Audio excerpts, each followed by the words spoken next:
I remember those are your books. Yes, Oh, it is rough background. we're live. Hello, everyone. We are live in the Facebook group. Just 1 second. We're going to go live on the radio.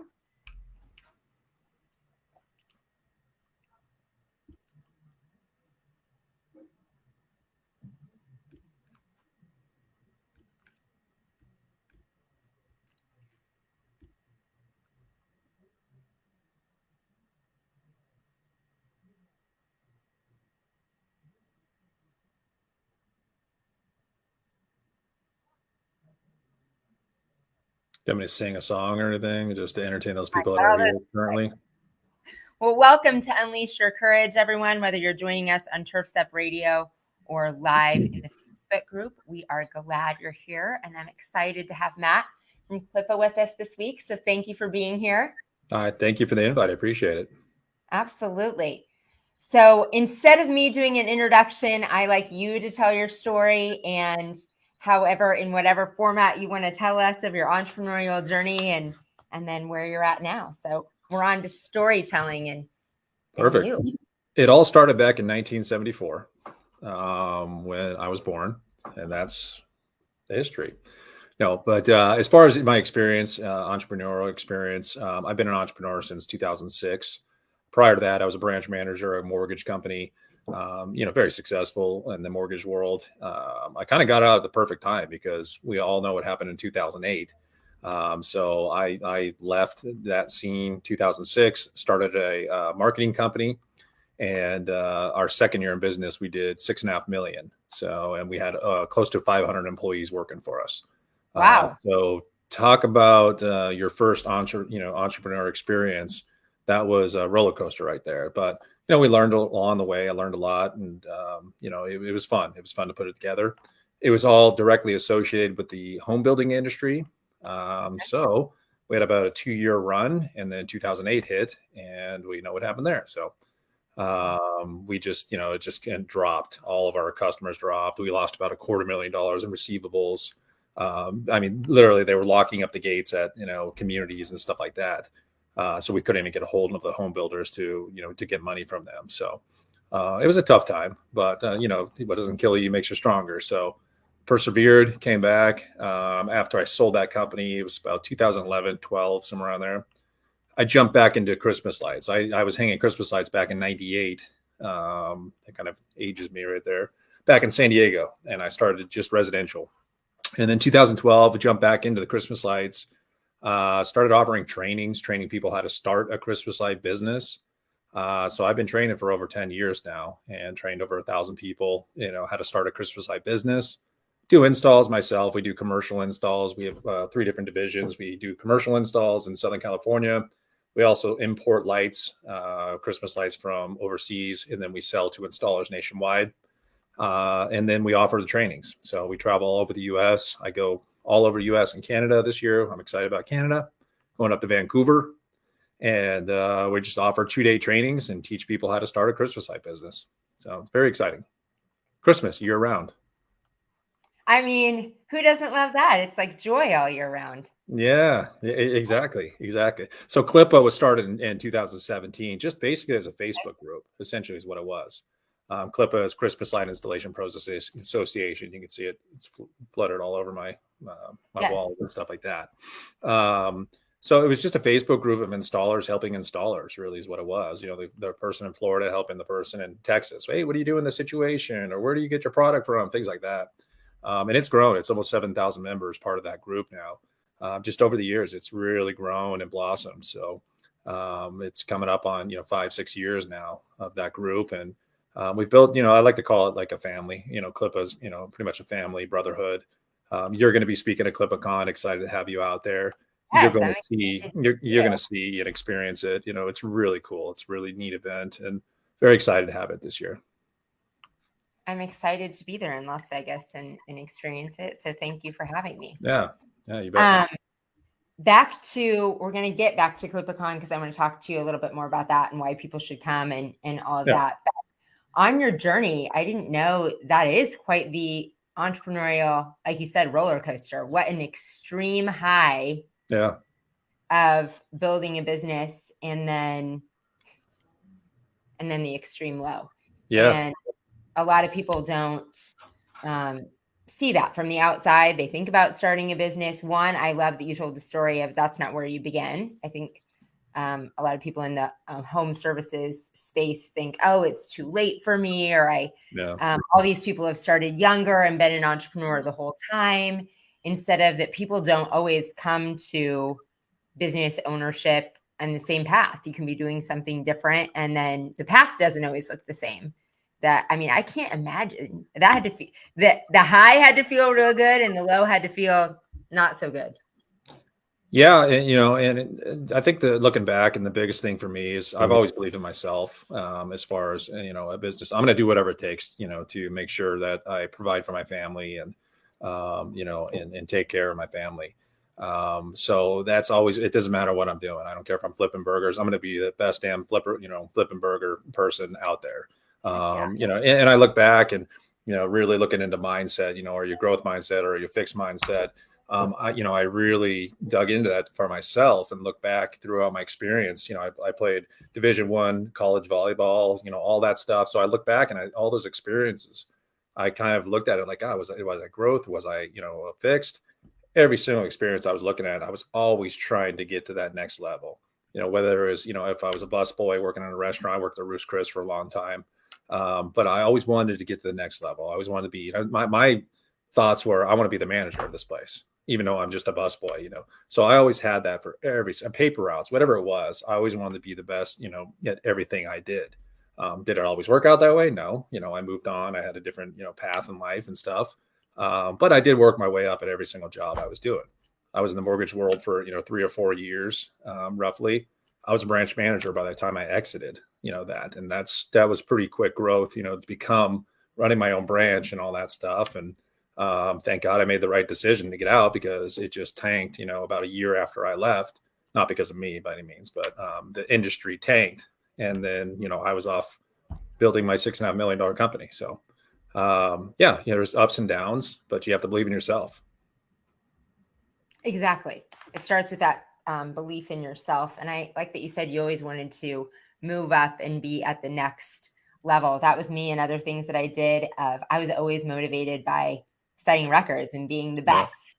Yep. And when there was a clear path, although we were just talking about this on Dan's show, and I didn't realize when I had done sales and different things, and it wasn't necessarily my company, even though I've had a bunch of different those, when I was part of something that was sales or my career in Mary Kay, when there was a clear path to what number one was, or the next thing was, I was always like, I'm doing that. And obviously I'm always about growing my business. But sometimes I realized that those patterns of things that motivated me in the past, when there was a clear, defined thing that you were going to next, it was easy to see what it was. And sometimes I just realized that for myself. Sometimes I realized I gotten stuck because I might not challenge myself enough of like, what was breaking a record? What what is the next best thing? Yeah. And I'm always a big into learning. I always want to learn new things, and I'm studying the brain right now, just little things like that. And I watch podcasts all the time. Kobe Bryant, that guy's an inspiration right there. He has ups and downs in life, but there's some great interviews with him about how he overcame challenges. Pulling his Achilles, or when he tore that, he still played, he still walked off this court. There's a great interview of him talking about that. But perseverance and overcoming challenges in life, because things are thrown at us. I mean, I've had some ups and downs, and you're right. When that 2008 hit, it hurt a lot of people. I mean, we dropped, big time. I mean, we were doing 6.5, and by the end, when I sold it, we were probably doing 140,000. So that's tough. That's a tough challenge to overcome, but you've got to move on, and you've got to find your next journey in life. Did I think I was going to be hanging Christmas lights and running, this company? No, I didn't, but I saw myself doing something, big. What do you think? Is it that thought of doing something big? People ask me that as I've hit the bottom, then like to restart over and reinvent yourself. What do you think it is about you, or what systems have you had in place that you are able to bounce back, start over, recreate so quickly? I think vision, just having a vision and going after it. A lot of people have ideas, and stuff like that. They talk about them. Hey, I got this idea, but they never pursue, their visions. Mhm. And I think that's something I've always done. I've always envisioned. I sit down and like, what do I envision for my I have three different divisions in this company. So, we sit down, we look at it. This is our vision. And it's not just a vision for this year, it's a vision for next year and the next 5 years, and the next 10 years. And the same goes for our life. Where do I want to see myself in 2 years, 3 years, 5 years, down the road? Whether that's moving, living here, whatever the case is. I think it's a vision, and then going after that vision is what helped me, a lot of the time. Okay. Yeah. And just following it again, just following through on the vision, and not every single vision works out the way you had it in your mind. There's been a lot of things that I've had, we fail, sometimes we fail, but that's okay. That's what makes you stronger. If you learn from it, then you move on, and you become stronger for it. If you're succeeding in every single thing, then I'd love to talk to, whoever that individual is. But that's what people do. They try things, they fail, but they move on, and they, try something else. So And I think go that's after the biggest thing, is the vision, and actually going after that vision for me. Yeah, I love that. I like when you said it might not look exactly like you thought it was. That's something that I've grown in the last more recently. I mean, I would pick up and start again and go because of the vision, but I was a little often too obsessed or stuck in that the picture was going to look like what I thought it was going to, that the Yeah, new vision was going to be my picture, and to be open to the fact that, yes, I'm going to start again. Yes, I know I'm going to be successful and the best at whatever I'm going to be, but that yeah, picture might look different. The picture of what I meant to do, like you said, I never thought I'd be in Christmas lights again. yeah, Um, I certainly never thought a year ago I would, be on Turf's Up Radio, be on Dan's sure, show, meet you, yeah, be at all these shows in the home industry and meet all these incredible people. So the picture, I'm doing what I love and spreading the message of courage and working with business sure, owners. But I had to be open to that. It wasn't necessarily the picture that I thought I would yeah. have. But I think what you're doing is very important, and it's going to be more so important in the upcoming years. People need the courage. It's very inspirational to hear that, and listen to the podcast. Different people, Ed Milet or Andy Frisella, your stuff that you have. All these different guys listening to them, and guys and gals. It's going to be a tough time. It's going to be a tough road. In the next, I think, 5 to 6 years, maybe further. But I think, we need that. I think a lot of people need the courage. They need the inspiration. And, that's a lot of that stuff is my core values, inspiring, motivating people. That's within my core values of our company, in my life too. I want to, inspire people. I want to motivate people. Education is one of them. And that's what we do, is we teach, we educate people by, getting them in the Christmas light business. But I think a lot of people need that. And I think it's very important. So what you're doing, keep doing it. Well, thank you. Yeah, Thank you. And you're those align welcome. with my mission and vision too. And another one that surprised me was the strength of this community and how important it is to have a community. And that's definitely something that you're building in that Facebook group and with CLIPACon. But the value of surrounding yourself with, for so many reasons, the value of Yeah, surrounding yourself with like-minded people, that a community of entrepreneurs that are going through the same struggles, have the same things, that are a safe space to sure. share those ups and downs, because people in, I hate to say the outside world, but people that aren't business owners don't necessarily understand that ultimate drive and do anything to get it done, Hmm. or the sense of that roller coaster. So talk to me a little bit about that, of the community that you've built in CLIPA and ultimately CLIPACon. I really try to keep it clean. There's a lot of hate out there. There's a lot of, people bashing people, people, keyboard warriors that are on there. And it's really easy to sit there and bash somebody when you're behind the screen, and, you don't have your face, or, in front of them and stuff like that.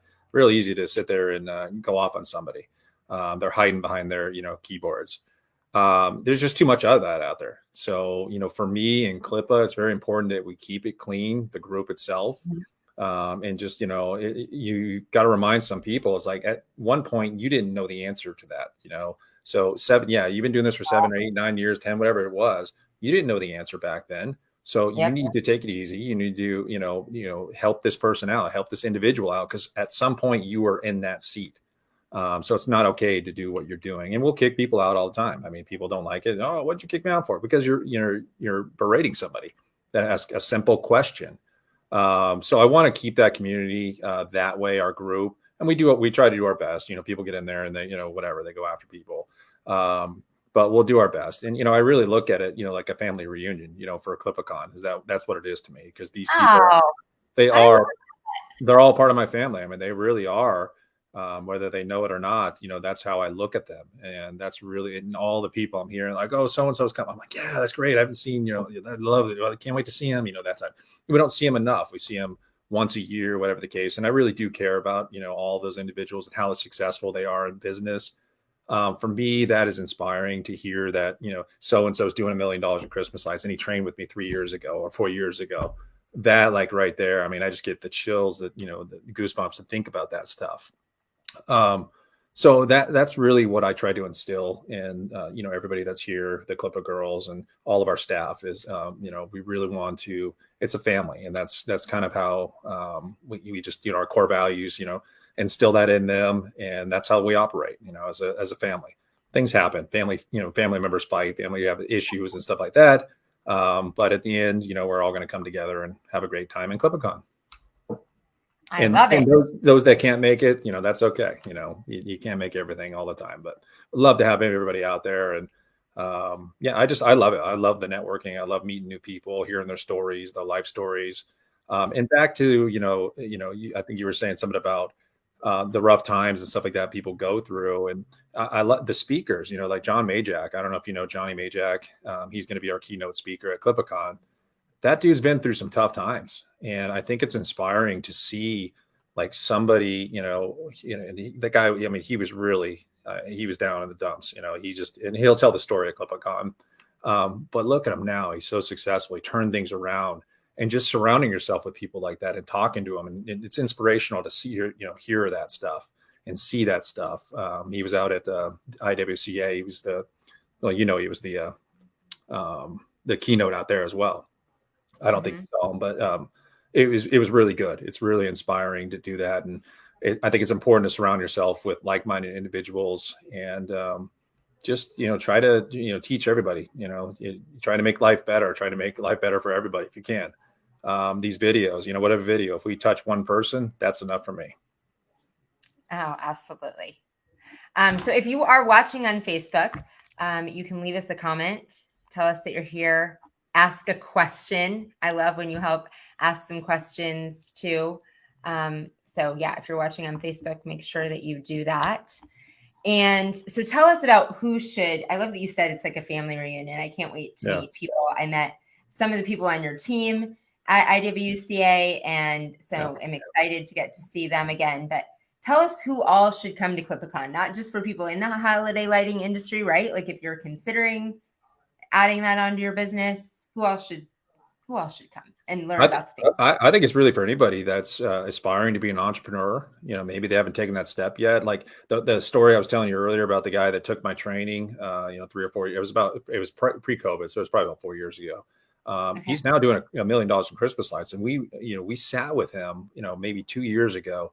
We were at a show in St. Louis and we sat with him and we told him like, man, there's an opportunity here, and you need to quit your job, your full-time job, go after this. He went after it and he's doing $1 million. And that to me is just, that's priceless right there. So anybody can really join us. And this isn't just, people that are on the stage talking Christmas lights. It's not just, oh, Christmas. There's actually very little of that going on. These are just entrepreneurs and different businesses, that have been successful in life. A lot of coaches, that are here. That are coming, that are speaking. These are coaches in different things, Conquer or maybe outside Conquer, and a life experience and a lot of knowledge that they're spreading to anybody that's an entrepreneur or aspiring entrepreneur That's what you're going to get out of this. We do have the, the exhibitor side where we're going to have a lot of lighting, companies there. Nothing crazy. Maybe 5 or 6 vendors for lighting. And then outside of that, if you're in the service related business, maybe it's pressure washing, power washing, landscaping, whatever, this is a great event for you, because we're going to have several exhibitors there that are going to be basically, they work for all sorts of different industries. All set is a tipping app, really cool thing. We have Company Cam coming. So all these different vendors that are going to be there, exhibitors that are going to be there.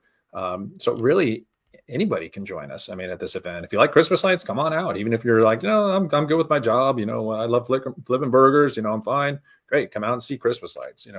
It's going to be a great experience. We've got the exhibitor side. We've got the speaker side. We've got some fun and games. We're doing a social event. We got a private pool rented out. We're going to go up there for a couple hours. Yeah. No swimming though. Don't get too excited.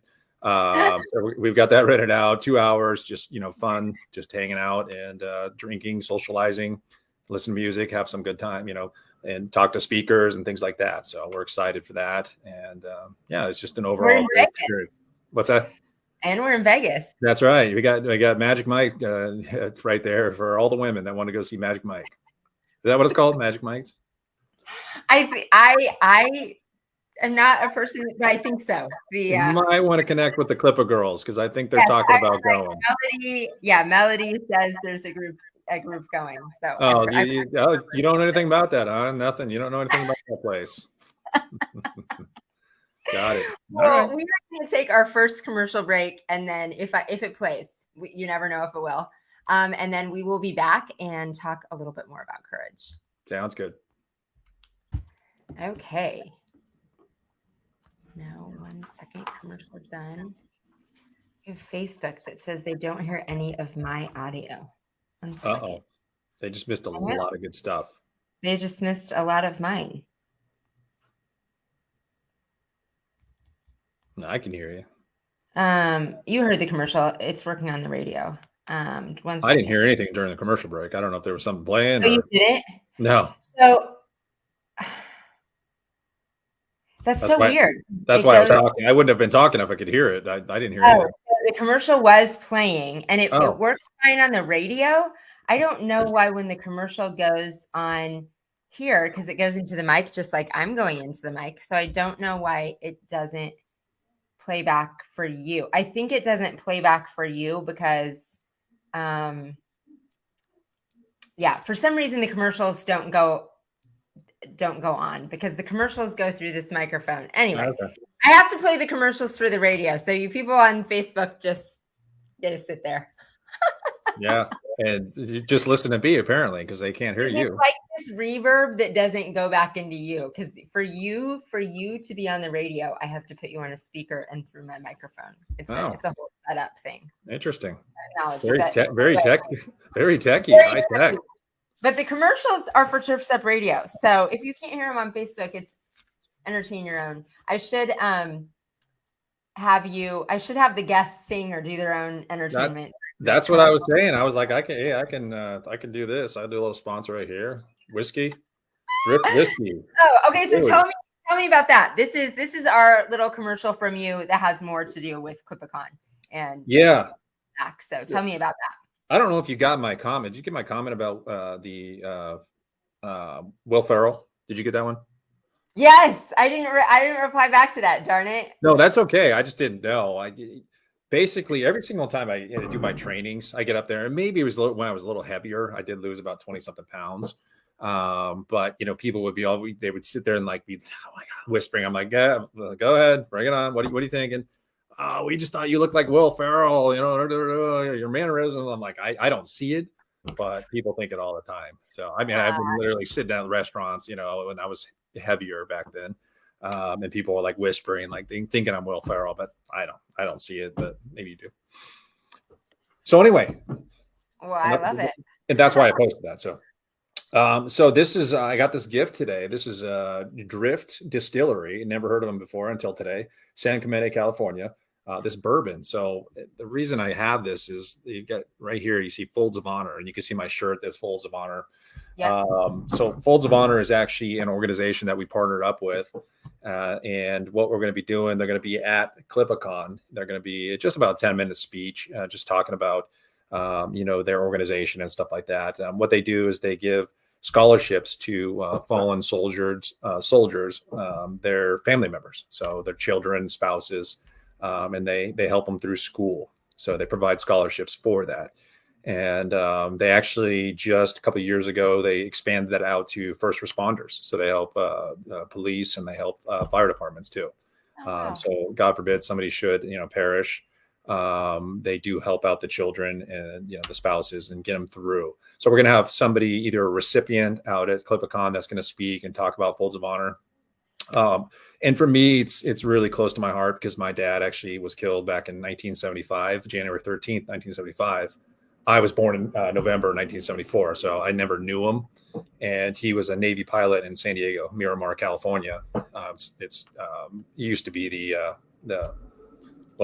Top Gun, area and stuff like that. He wasn't part of Top Gun, but he was a Navy pilot and he was doing training missions down there. And he, very similar to what happened to Goose, shot out, hit the canopy type thing. At least what I've been told happened to him. But they had an accident down there. So this is very, Folds of Honor wasn't around back then. But, I look back at my mom raising 3 of us on her own and, all the stuff that it's, coming.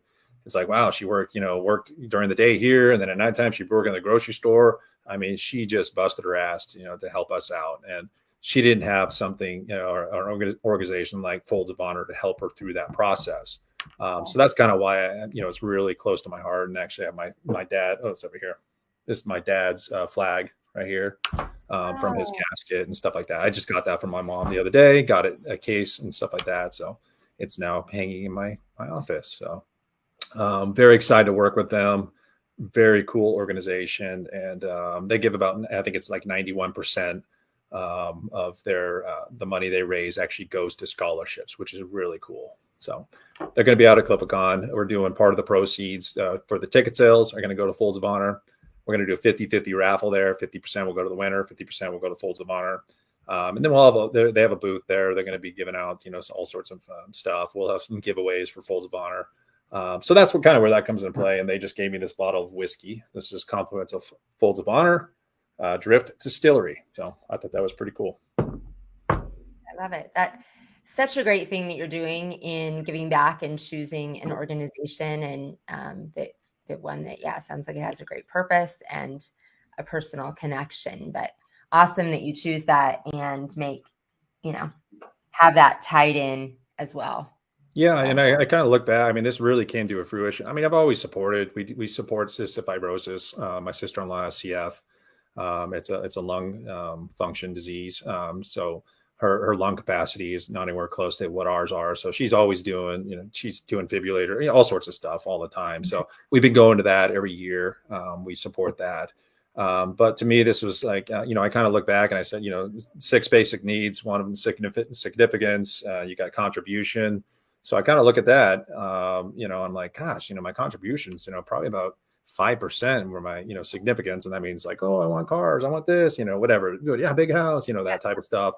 And there's, 4 others, but, I kind of looked at those and I was like, I don't like the fact that my contribution's at 5%. And it's, so that's what I'm trying to do is I'm trying to switch and trying to contribute more in life and help people more. And Folds of Honor is one of the, there's so many organizations out there that are, great organizations to help, but this one, again, this is just really close to me. And so I'm very excited about doing this. So I'm hoping we can do our part. Awesome. I'm excited to learn more about it when I'm there as well. So just a reminder, if you are joining us on Facebook, let us know you're here, ask some questions. Hildy, my daughter, is obviously not in the house today because she is usually the biggest heckler of people she doesn't even know. Last week, I was like, you don't even know Dan. Just fire away making fun of Dan. We couldn't get the last week I did have technical difficulties. Now Dan, because he's on Turf's Up, could run the commercials. Yeah. But didn't have my music. And so Hildy was like, sing, Dan, sing.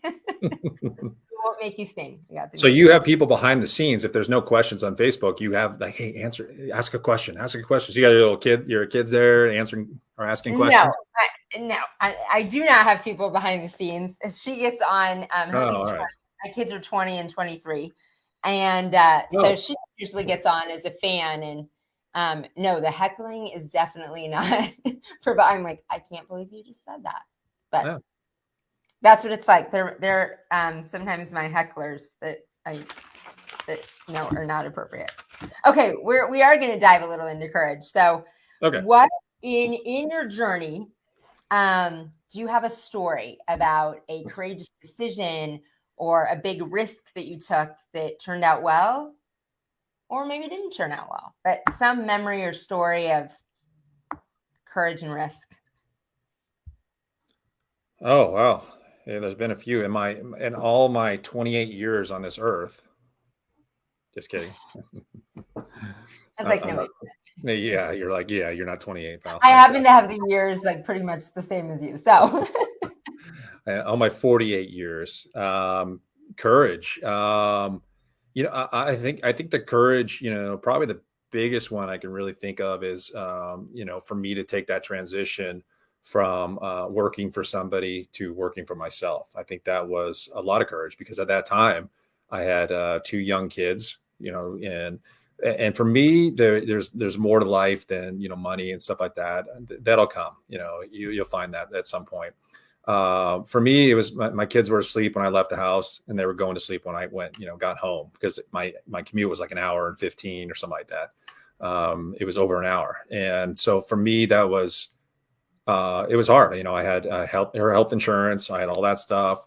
So that was a big leap of faith on my part, to believe in myself. And, and as I mentioned, I always believed in myself that I'm going to do something. It doesn't matter what I'm doing. I'm going to find out a way to make money. So whether that's working in a restaurant or being self-employed, whatever the case is. And here I am, whatever it is, 15 years later, 16 years, still doing entrepreneurial stuff and always growing, always evolving and stuff like that. So I think that was probably one of the biggest courageous things that I did was, quitting that job. I mean, I was making a lot of money at the mortgage world, some big checks coming in. And so that was a big leap of faith on my part.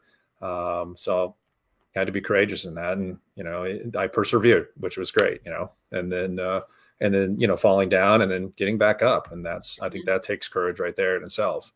Having a business that was thriving, dropping down to, almost zero. I mean, going from 6.5 million down to 140,000 monthly, or yearly revenue. That's pretty detrimental. That was a pretty big hit. So it took courage to jump back out there. And, after I was, knocked down, I had to pick myself up and I had to, find something new to do. And that's what I did.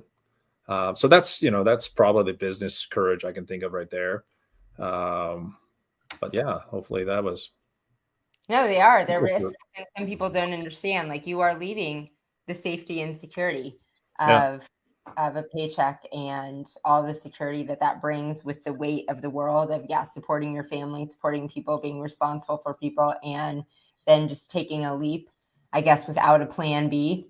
That you just know that you'll find a way, make a way to make it work. Sure. And then in business, you're responsible for even more people. That's what I say when people are like, did you know that you could support yourself? There was no one else to do it. And then you enter a world that you're not just responsible for your family. You're like, now I just took on a bigger family of weight and responsibility. Yeah. And really, and they're putting the faith in you, which puts more pressure on you as a business owner to ensure that they, have a paycheck tomorrow or, next week or whatever it is. And there was difficult times. I mean, we experienced it during COVID, that was a rough time for a lot of people. Unfortunately, a lot of people didn't make it through those times.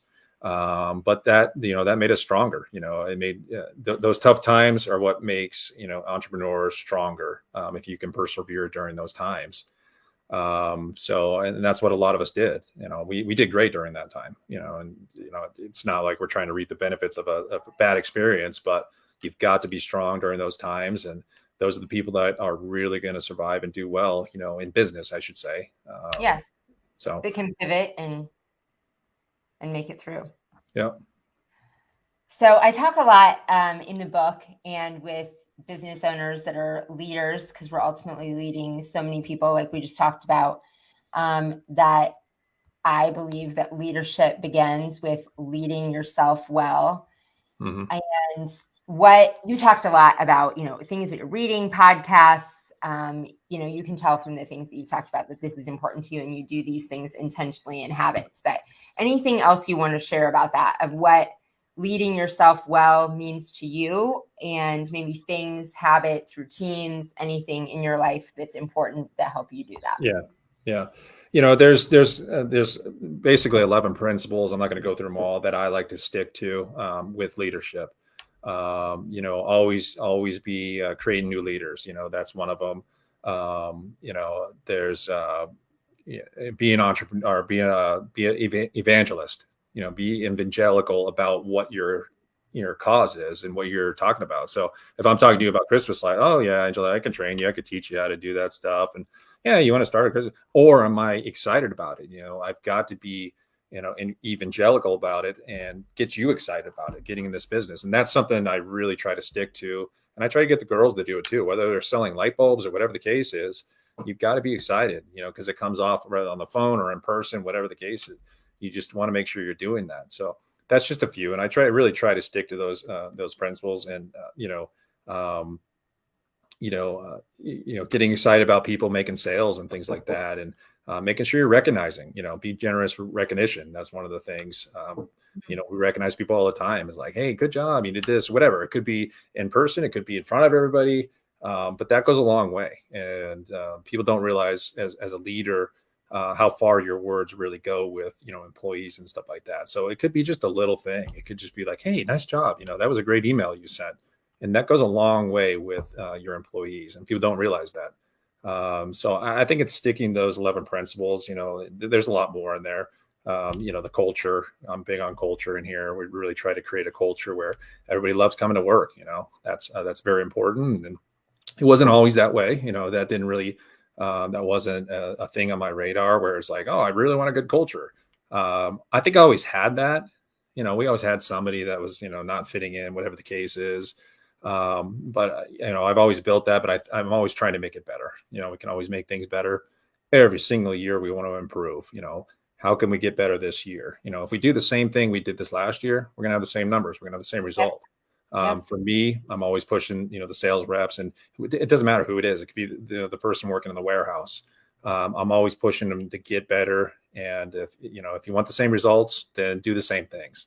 But we don't want that. We want to grow. We want to be a bigger company this year.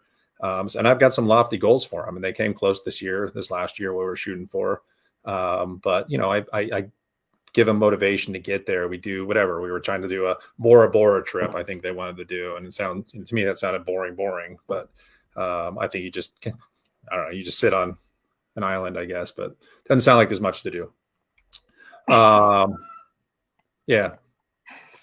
Oh. I hear them laughing. I'm sure they want to do that Bora Bora trip. Yeah, I'm laughing because I would want to do the Bora Bora trip, but it didn't sound exciting. Something like a cruise sounds cool to me, but anyway, it's their goal. It's whatever we hit it, we're going to do something fun. But we try to do something like that, and we try to do little fun things here and there together as a team, and just try to keep that culture rolling, and just make sure everybody's on the same page. If somebody drifts off and is not, we try to rein them back in. If they don't, then we'll figure out something else for them. So I don't know if that was, I don't even know if I answered the question. That's all kinds of stuff about leadership. I wrote all kinds of things down. Oh, yeah. I don't even know if I don't even touch upon what you asked me, but.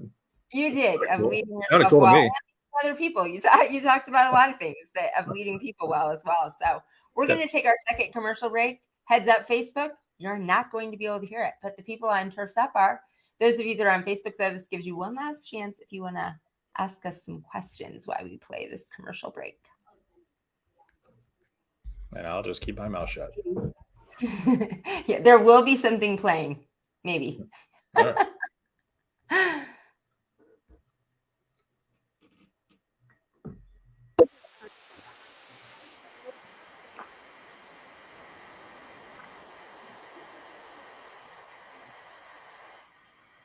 Nope.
And we're back from commercial break. All right. Even though you couldn't hear it, you're like, I don't know. It's a mystery what's playing. I didn't hear anything. So. Okay. Well, I just have some final, just a couple final questions to wrap up for you. Okay. So I did give you a heads up on this one. Maybe you got to think about it. Is there anything that you've learned in the last year that has shifted your perspective on something that has then changed something in your business or your life?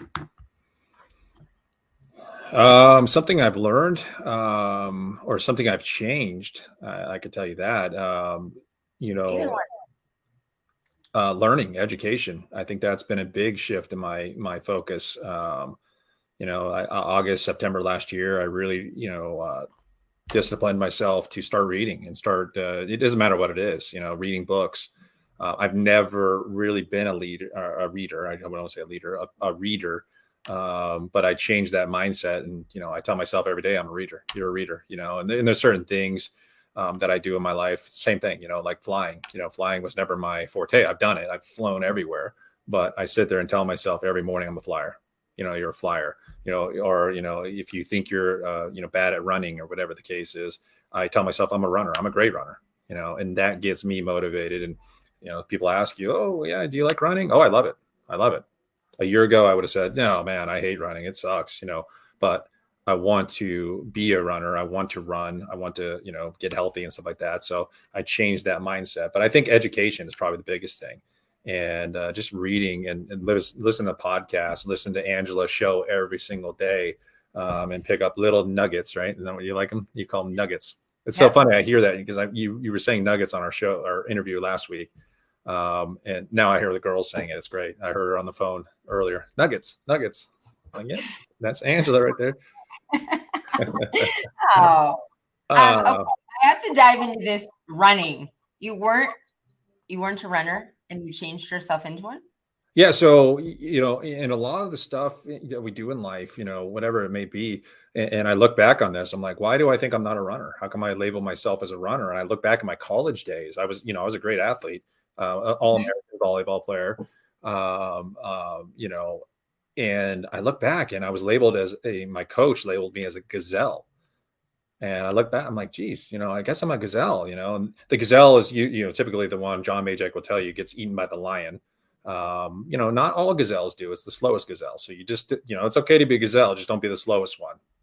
And then the next day, you don't want to be the slowest one after the other one perished. But that's where I was labeled as, as a gazelle. And I, okay, I just took it, and I guess I'm not a good runner. I guess I'm slow. I guess I'm not slow. Like I can do sprints fast, but long distance, I wasn't.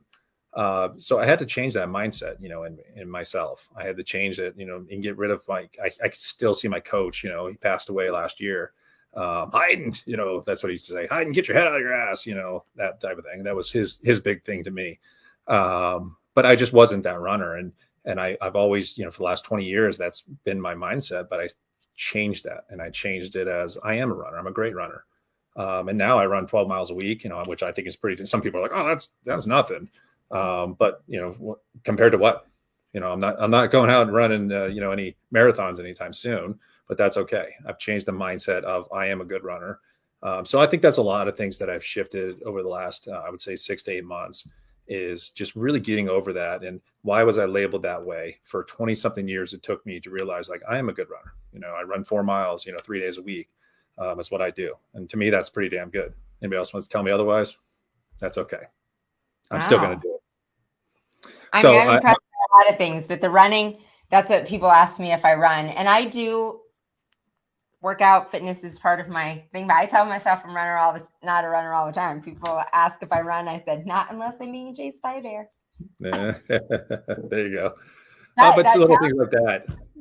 Maybe I should mindset. People telling themselves that, oh, I'm terrible at remembering names. For me, I changed that. I used to say that. I used to what I would tell people, but now I'm like, oh, I'm great at it. Yeah, I may forget sometimes, but if I've changed that mindset that I am good at it, and I continue to tell, and now I'm pretty damn good at it. I remember names, like somebody tells me, and sometimes I'll forget, but I do my best. I go into a room of 6, 7 people. I try to remember every single name in there. But if I just keep continuing to tell myself that, and I get better at it, I will be eventually really good at it. And Jim Quick, he has some great articles. I don't know if you've heard of him, but he's got some great articles on the mind and how to remember names and things like that. So, but I think that's back to your original question. I think that's what it was, just changing and educating myself. Leaders are readers, type thing, and just reading more books, listen to podcasts, things like that. And I suck at reading. I'm great at reading now. I just tell my mindset that. There's people that read a book, a week. I'm like, I'm not there, but maybe someday. I listen to a book a week. That's good. That's great. That's my choice. Yeah. But I love that insight of changing the story that you're telling yourself. Yeah. We all have the choice to do that, of what story it is that we're telling ourselves, and whether we want to make an excuse about it, or tell ourselves we're good at something, or tell ourselves we're bad at something. We all have the choice of the story we want to tell ourselves. Okay. So this new into reading, you've mentioned a bunch of different books. Do you have a favorite one you've read recently? I'll tell you the most impactful one was probably The Power of One More by Ed Milet. That book right there is amazing. And I got that book from John Majak. He was telling me about it, and I asked him I was interviewing him last year, and I said, what's the number one book you recommend? And that was it. Power of One More. Great book. I've turned it on to a lot of people to it, and they like the audio because Ed Milet has his voice is like, it's like translucent. I mean, it's just like, it's pretty cool. I think it's great. I listen to the podcast. I listen to that one. But for me, I go back on that book. I think I've probably read it like 7 times. And not like in sequence. I basically just, if there's something that I really like, okay, I'm going to go back and go back to this chapter or back to this chapter. I go back to different chapters based on what is going on in my life and stuff like that. And really what I want to hone in on. I kind of just go back to that chapter and listen to it, re-listen to it, whatever, or read it. So I think that was probably the most powerful one that I've read. And I haven't read, hundreds of books or anything like that. So there's not a huge amount of, to choose from, for me, but that's a pretty good one. Atomic Habits. That's a good one. I'm reading that right. Yep. So that's a really good one. That's, I think that's a great one. So I would definitely recommend that one. And there's a few others, but those are probably the top 2 that I really like. Awesome. I have not read Power of One, so I'm put that on my list and download it. And you did a good job of keeping it dialed in. When we were talking and you asked me, I couldn't pick. I was like, and then. Yeah. I'll tell you what. You bring me one of your books, and I'll bring you one of the Powers. Oh, okay. We'll do a book swap. What am I gonna? Oh, you don't have any more? One of my books. Yeah. Yes, Yeah, I thought you meant one of my favorite books. No, Okay, no, yeah. no, no, no. One of your books that you were going to bring me anyways. So Yes, I was going to bring you it anyway. yes. So you're Okay, gonna, that's a deal. We'll do a all right. swap on that. So even though I listen to books, I do obviously have books behind me. My Yeah. favorite ones, I like to turn the pages of them, kind of like you said, if there's something I want to revisit, Yeah. that I will go back and read, read just a little bit of that. So it's like Sure. I have to, all the books I really love, I have to buy both ways. But, Yeah. Yeah. And I think when you're reading, I think it's, important if you don't understand something in there, like a word or whatever the case is. That's what I do a lot of. There'll be a word and I'll be like, oh, what is that? And then I'll go research that word and then I'll send an email to myself. The next morning I'll print it out and I've got this whole, portfolio of things that I can flip through and look back and, oh, what is this? What is this? And just things like that, all sorts. I'm studying the brain right now, which is pretty neat. I mean, I'm not by any means going to be a brain scientist or anything like that, but that interests me. That was really interesting to me. I saw another podcast about the brain and all that stuff. So I was like, oh, that's pretty cool, and a lot of big words in there that I can't even pronounce. But hey, anyway, if you like studying the brain, the book Brain Bliss, a okay. mentor recommended to me a while ago, and is fascinating as well. Yeah, so. Cool. I'll check it out. Okay, well, we are about out of time. So one last question. If you have one party, you've shared so many nuggets of wisdom. Yeah. If you have one parting wisdom for our guest, anything that we didn't get to talk about or that you want people to know. Well, I mean, I said it earlier, you got to believe in yourself. I think that's probably the biggest thing. Believe in yourself, because that goes a long way. Go to CLIPACon. That's a good one. Yes, come see Angela at CLIPACon. Surround yourself with successful people, and you got to look at your inner circle and outer circle and all that stuff, and look at who you're surrounding yourself with, and does this serve me? Things you're doing in your life, and I look at a lot of things, and I'm like, I go on Fox News or whatever, and I look at what was my emotion when I went on there? And I try to eliminate that stuff. God, I was so angry when I went on. I get so angry scrolling through this stuff. Really focus on yourself and your emotions and what triggers your emotions on certain things, and get rid of those things in your life. If you're always angry doing certain things, try to get rid of them or change it, or, something like that. And I think that's going to make your life a lot better. I think it'll make everybody's, and I know it has mine. To look at why did I, trigger that way, or why did I trigger that way, or that was positive. That's cool. I'm going to invite more of that into my life, or the negative. I'm going to get rid of that. I'm going to try to figure out a way to get rid of that. So I think that's my words of wisdom. I don't know. Those are a lot of good nuggets at the end, and I think the trigger one. I mean, I identified with so many of those, but I think we need to do more of that and talk more about that and identify that, like you said, what are triggers that make us feel ways that make us feel good or make us feel bad, and how do we need to learn from those? And I did say I was going to get you to say nugget 5 times. I only got 4 out of you. Can you just say it one more time for me? You did? Is that a bet, like internally? I'm just kidding. I just messing with you. I just thought it was funny because I remember you were saying that word, and then I heard it say it this morning, and it was just like, oh yeah, that's Angela. She said that. Who knows? It's the RAS kicked in, my reticular activating system. So now I'm recognizing. I heard nugget, and now I hear it everywhere. It was always there.